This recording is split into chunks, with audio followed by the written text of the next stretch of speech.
କଳାହାଣ୍ଡି ଜିଲ୍ଲା ଏମରାମପୁର ସହରରେ ଥିବା 100 ଏକର ବିଶିଷ୍ଟ ହରିହର ସାଗରର ସୁରକ୍ଷା ଓ ପୁନରୁଦ୍ଧାର ପାଇଁ ହରିହର ସାଗର ବଞ୍ଚାଅ ସଂଗ୍ରାମ ସମିତି ପକ୍ଷରୁ ସ୍ଥାନୀୟ କ୍ଷୁଦ୍ର ଜଳସେଚନ ବିଭାଗ କାର୍ଯ୍ୟାଳୟ ସମ୍ମୁଖରେ ଜନ ଆନ୍ଦୋଳନ ବିକ୍ଷୋଭ ପ୍ରଦର୍ଶନ କରାଯାଇଛି। ଏହି ସାଗରର ପାଣି ଉପରେ ସହରର ହଜାର ହଜାର ଜନସାଧାରଣ ପିଇବା, ରୋଷେଇ କରିବା ସହ ଗାଧୋଇବା ପାଇଁ ନିର୍ଭର କରୁଥିଲେ। କେବଳ ଏତିକି ନୁହେଁ, ଏହି ସାଗରକୁ ବିଭିନ୍ନ ଅଞ୍ଚଳରୁ ଶହ ଶହ ପ୍ରଜାତିର ପକ୍ଷୀଙ୍କ ସମାଗମ ମଧ୍ୟ ହେଉଥିଲା, ଯାହା ଏବେ ଦେଖିବାକୁ ମିଳୁନାହିଁ। ତା ସହିତ ଏହି ସାଗର ଉପରେ ମାଛ ଚାଷ କରି ଜୀବିକା ନିର୍ବାହ କରୁଥିବା ଚାଷୀ ଏବେ ଚାଷ କରିବାରୁ ବଞ୍ଚିତ ହେଉଥିବା ଦେଖିବାକୁ ମିଳୁଛି। ଫଳରେ ସ୍ଥାନୀୟ ଅଞ୍ଚଳ ଲୋକଙ୍କ ମଧ୍ୟରେ ଏହାକୁ ନେଇ ଜନ ଅସନ୍ତୋଷ ବଢ଼ିବାରେ ଲାଗିଛି। ଦୀର୍ଘ ବର୍ଷ ହେଲା ଏହି ସାଗର ଜରାଜୀର୍ଣ୍ଣ ଅବସ୍ଥାରେ ପଡ଼ି ରହିଛି। ଲତାରେ ପରିପୂର୍ଣ୍ଣ ହେବା ସହ ହୋଟେଲ ପାଣି, ପାଇଖାନା ପାଣି ସାଗରରେ ମିଶୁଥିବାରୁ ଏବେ ତାହା ଲୋକଙ୍କ କାମରେ ଆସୁନାହିଁ।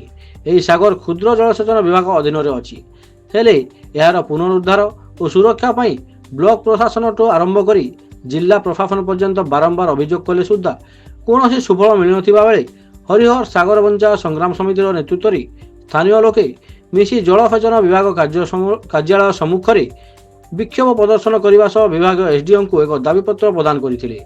ତୁରନ୍ତ ଏହାର ସମାଧାନ ଦିଗରେ ପଦକ୍ଷେପ ନେବାକୁ ପ୍ରତିଶ୍ରୁତି ଦେବା ପରେ ଆନ୍ଦୋଳନ ପ୍ରତ୍ୟାହୃତ ହୋଇଥିଲା।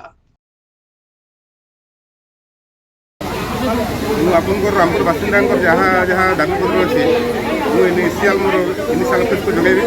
ଏଥିରେ ଯାହା ଆମକୁ ସଜେସନ୍ ଦେବେ ସେ ଅନୁସାରେ ଆମେ କାଲି DPR ରେଡ଼ି କରିକି ଦେଇଦେବୁ।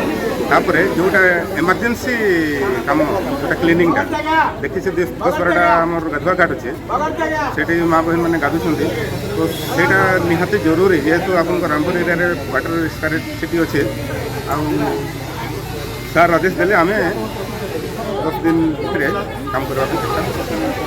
ঠিক আছে, ମୁଁ ଜଏନ୍ କଲା ଦିନରୁ ହରିହର ସାଗର ଉପରେ ଲୋକମାନଙ୍କର କମ୍ପ୍ଲେନ୍ ଅଛି। ଯେହେତୁ ହରିହର ସାଗର ବର୍ଡ଼ଟା ଏଇଟା ଅଛି, ଆଉ ଯେହେତୁ ଆମର ଜିପିର ତାର ଫିସିଂ ରାଇଟ୍ ଅଛି, ଆଉ ମାଇନର ଇରିଗେସନ୍ ଅଣ୍ଡରରେ ସେ ଯେହେତୁ ଟ୍ୟାଙ୍କଟା ଅଛି, ଆଉ ମୋର୍ ଦେନ୍ 61 ଏକର ଉପରେ ଅଛି, ତ ସେତାର ଉପରେ ଆମେ ବି ବହୁତ ଥର ମିଟିଂ ବି ହେଲାନି ତାକେ ସଫେଇ ଲାଗି ଏଇଟା କରାହେବା। ଯେହେତୁ ଆମେ ବି ପ୍ରଶାସନ ତରଫରୁ ଯେନ୍ ଘାଟଟା ଖାଲି ଆମେ ସଫା କରବାର୍ ଲାଗି ବି ଆମେ ପଞ୍ଚାୟତକୁ ନିର୍ଦ୍ଦେଶ ଦେଇଛୁ, ସେଟା ବି କରାହେବା।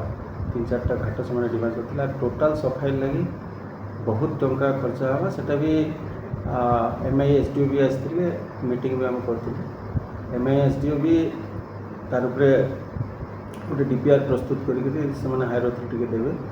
ଆଉ ଚେଷ୍ଟା କରୁଛୁ ସେଟା ବି ଏଇଟା ହେବା, କିନ୍ତୁ ସେଟା MI ତରଫରୁ ସେଟା ସଫାଇର ଏଇଟା କରାହେବା। ପ୍ଲସ୍ ଆମେ ଟୋଟାଲ୍ ପବ୍ଲିକ୍, ପୋଲିସ୍, ଆମେ ଆଡ଼ମିନିଷ୍ଟ୍ରେସନ୍ ସମସ୍ତେ ମିଶିକିରି ବି ସଚେତନ ବି କରାଗଲା ଯେ ପବ୍ଲିକ୍ ଯେନ୍ମାନେ ବି ସେ ଜାଗାରେ ସେମାନେ ବିଭିନ୍ନ କଚରା ଫିକୁଛନ୍ତି ତାଙ୍କୁ ବି ଆମେ ଅନୁରୋଧ କରିଛୁ। ପର ମୁହୂର୍ତ୍ତରେ ତାଙ୍କର ଉପରକୁ ଫାଇନ୍ ଇମ୍ପୋଜ୍ କରିବୁ, କିନ୍ତୁ ଯାହା ବି ଲିଗାଲ୍ ଆକ୍ସନ୍ ହେବା ତାଙ୍କୁ କରାହେବା ବୋଲିକରି ସଚେତନ ବି କରାହେଇଛି। ସମସ୍ତ ପବ୍ଲିକ୍ ସହଯୋଗ କରିକି ସଚେତନ ବି କରାହେଇଛି।